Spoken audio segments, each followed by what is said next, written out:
విమానం అది అసలు ఇప్పుడు లభించట్లేదు. పేరు తెలిసి తప్ప గ్రంథం అది లభించట్లేదు మాట, అసలు గ్రంథం లేదండి.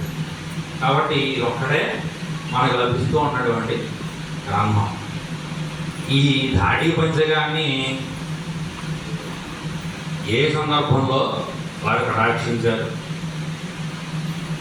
ఇందులో ఉన్నటువంటి వైభవం ఏమిటి అంటే, నేను శ్లోకాలు ఎవరికి రావడం, శ్లోకాలు వేరే పెద్దలు అనుగ్రహిస్తారు కాబట్టి క్లుప్తంగా ఆ వైభవాన్ని మొదలయ్యాన్ని యొక్క వైభవాన్ని ఆచార్య కటాక్షంతో దాసులు చెప్పేటువంటి ప్రయత్నం చేస్తారు.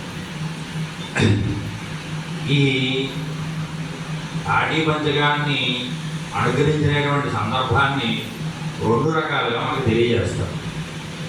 ఒకటి, ఈ స్తోత్రాన్ని కూరత్తాల్వాన్ని అనుగ్రహించారు అని ఒక ఐతిహ్యం కూడా ఉంది. కూరత్తాల్వాన్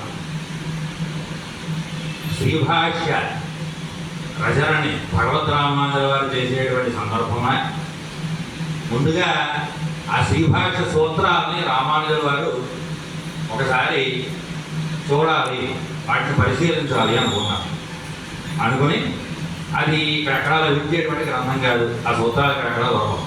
ఎక్కడో కాశ్మీర దేశంలో హిమాలయాల్లో అక్కడ సరస్వతి భాండాగారం అని చెప్పేసి ఒక ప్రదేశం ఉన్నది, ఇప్పుడు లేదనుకోండి. ఆ ప్రదేశంలో